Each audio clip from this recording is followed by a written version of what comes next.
Hi guys, yet another video update for some of my vinyl finds, 24 I think this time. So I have some stuff to show you that has come through the mail, and I'm expecting, frustratingly, for over a month now, some orders that I made, but I ticked on the button saying please ship together. So they had some things on back order, and it's just taken forever, and as a result I've lost track, and I've ordered some things twice. So yeah, I probably will have some things for trade shortly. Anyway, straight into music, and what we're listening to in the background is something that several people have shown. This is German Ore, and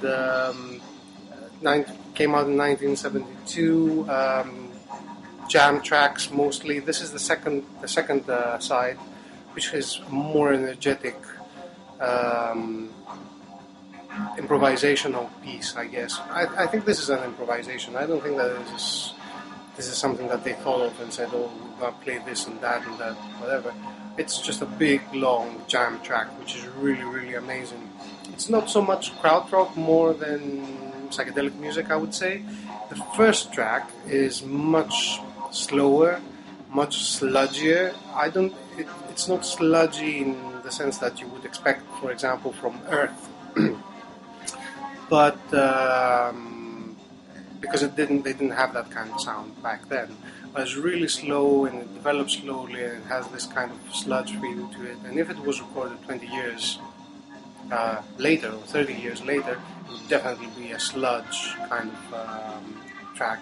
Now, the reason I'm showing this, and I'm talking a bit more about it, is I remember three people showing this, and this is an amazing record, by the way. I mean, definitely check it out.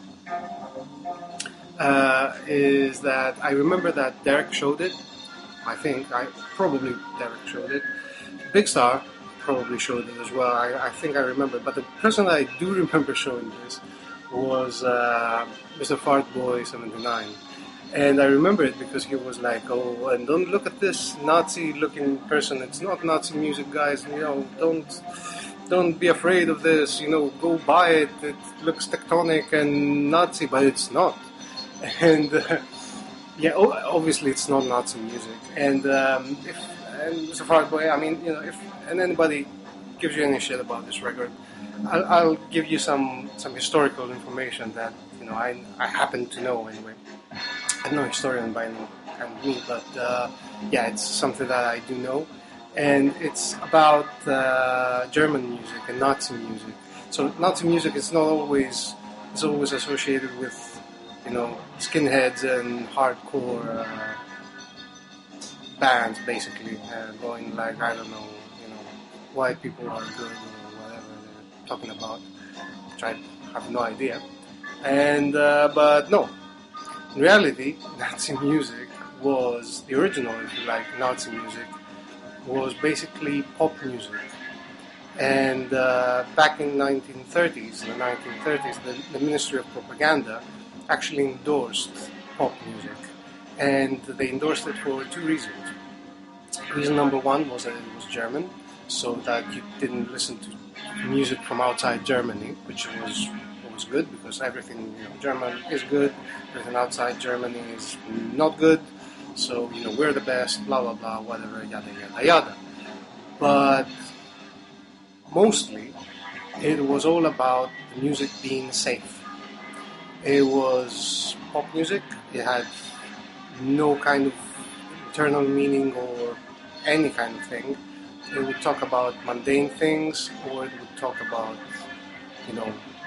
love, and which is fine, but it would just talk about these things, and it was like very, very controlled, and it was controlled by the government, by the Nazi Party, and it was endorsed by it. So it was like, give them pop music, give them music that they will only have fun with, and it will not make them think about things. It's like, because pop music, you can argue that pop music could be, I don't know, Bob Dylan, for example. Well, I know he's folk music, but he was the pop music of his time, and he had things to say. So that kind of thing, no. So you could argue, theoretically, you could draw that argument a little bit further and say that, for example, Lady Gaga could be, Nazi music. She's like, fun music.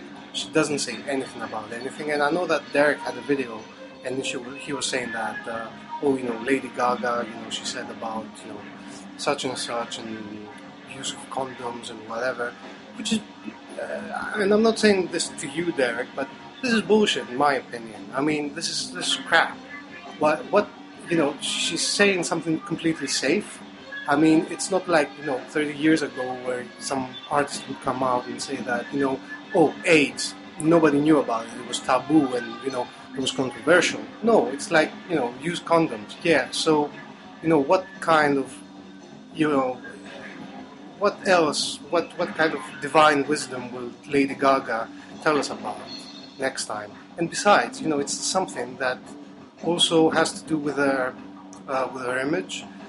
What is she selling? Really, she's selling the sex. So she say no condom, sex, condoms. It goes together. She doesn't say about what. In Rwanda, for example, there is a dictatorship and people are dying. No, she's not saying that. She's saying, use condoms, for example. So, what? Is that important? Is that interesting? That's shit? Yeah, that's shit. That's what it is. I mean, what's more important? Getting, I don't know, some kind of sexually transmitted disease that it's not always deadly. It is curable, or having a totalitarian, regime. What's more important? What's more important here? I mean, what's the message? It's crap. So that's why I'm saying, pop music. You could argue that it's like dumbing down people, and that's what the Nazi Party endorsed that kind of music for, and that's why we have a lot of these X Factor people and whatever have you, just mass-produce music and George Orwell had it really well, and it was a really interesting comment that he had basically in his 1984 book, where he had, music and art was created in a factory. It was created by machines. It wasn't made by humans, so that it would be really controlled. It's exactly the same thing. So yeah, pop music, you could argue it's Nazi music. This is not Nazi music. If Nazis had their hands on this, they would burn it. Yeah.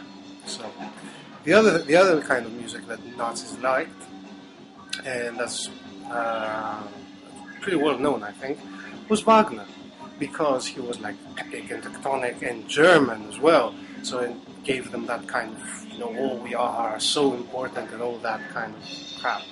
So it's Wagner was really, really important to them. And on top of being German and being epic and tectonic and whatever you want, he was also an anti-Semite. He had written I found this on the internet, and he had written something about the Jewishness in music, or yada, yada, yada, whatever. So, yeah, Wagner, Nazi music, pop music, probably Nazi music, for the most part anyway. So if they give you any crap about this album, just tell them that. I mean, it's just a perception. So, yeah. Speaking of Wagner, and speaking of epic music, I bought an album from an artist that has nothing to do with Nazi Party anyway, and we just leave that behind anyway, and which I never had an album from. I do have some of his MP3s, I do listen to them, and I do really like it, but I never had the chance of finding a clean copy or a reissue that was worth buying, so I never actually had anything from him. There's Klaus Schulze with X, which is 10 basically. So this is his 10th album. Came out in 1978, if I am correct. Yeah, Klaus Schulze has a huge discography, and he has 40 albums, one for each year that he has been active. Apart from the stuff that he's done with Tangerine Dream and Ashrat Temple and whatnot, and this is his 10th album. Amazing album. You have Klaus Schulze, you have Harald Grosskopf, and I guess that 24dB will have a lot more to say about this album. But you know, I have Moondawn, and I have Iricht, and I have what is it? Time Wind, which are like, you know, the celebrated albums from Klaus Schulze. But guys, this stands up to them, and I think that it's much better as well. It's not as known. I didn't know about this album, to be honest, and I thought that, you know, after 1977 or something like that, he would have gone into a more 80s kind of thing going on, which does happen with a lot of artists in the 80s. They sort of were taken over by this synthy sound, and because he is very synth based, I thought that he would, you know, have lost it. For example, Miles Davis made some really crappy records. Neil Young made some really crappy records in the 80s based on, you know, that kind of 80s sound. But apparently, well, this one came out in 1978, but this is unbelievable, epic, sprawling 24-minute pieces, which is quite amazing because each side of the record is a double LP. Each side of the record is like 29 minutes long, which is just pretty much the limit of what you can put on each side of the record, and it's always problematic because if you put 29 minutes of music in one side, then what happens is that either the level of the music is quite low and you cannot hear it very well, or the pressing is quite crackly. But in this case it's not. SPV did a really good job with it. Also came out some years ago as 2 CD set, X Volume 1 and X Volume 2. But yeah, this is a 2 LP issue on SPV, as I said. It also comes with a really nice 16-page booklet that has pictures, the music itself, and some sketches that I am not 100% sure what they actually mean. And probably there is a text that explains everything, but it's in German, so I have no idea. Also some really nice pictures from Klaus Schulze with Ashura Temple and Tangerine Dream and Cypher and whatnot, so it's really good. This is a record that's highly recommended. I mean, if you find it, go get it. Unbelievable. If you're not familiar with Klaus Schulze, then, you know, it's a good place to start, I think. It's a really good place to start. Look at this cover. It's just tripping, man. It's tripping. Unbelievable. Great stuff. I also got... I don't have a lot of krautrock records. I do have some of the important ones, if you like. I have Aimon, I have Can, I have Neu. If you want to extrapolate a little bit more, I have Kraftwerk, and I have other stuff as well. But it's a little bit... I'm missing some pieces, if you like. For example, Klaus Schulze, I didn't have any records up until now. And I found, this has been shown again, Oppo by Embryo, and Rache, I think that's the way to pronounce it, by Embryo again. Now, Embryo obviously are not tier 1 krautrock, if you like, or progressive German rock bands. I'm not a big fan of progressive rock either, to be honest, but I think that these are good records. If you want to buy something, I would definitely recommend Rache over Oppo. I think that Oppo is nice, but non-essential. Embryo is much better as a record, and these are really nice reissues by Get Back from Italy. This is highly recommended. This, if you want to have it, you know, you can get it. It's quite good, but not essential, as I'm saying.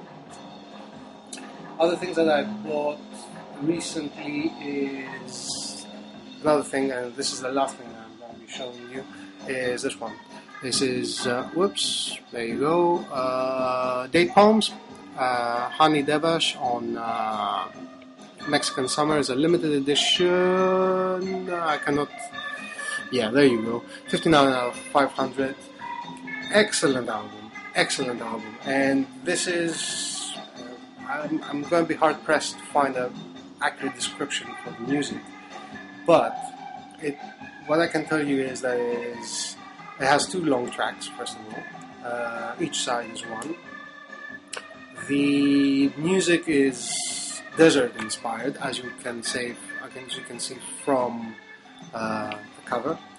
And what it sounds like is that it's like if you take Caius, slow it down to sound or rhythm, beats per minute, and take out all that electricity and put in acoustic organs and oriental kind of an oriental kind of feel to it. You get close to this, and this is amazing. I mean, if you like electronic kind of music, although it's not so much electronic. If you like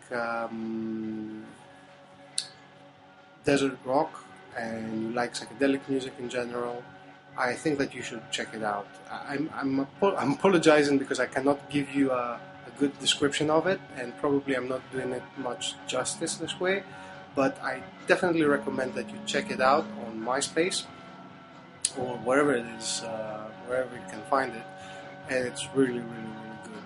Highly recommend it. Came out like 2 months ago or so. Yeah, check it out. So yeah, that's it from me. Hope you enjoyed. If you like it, please subscribe.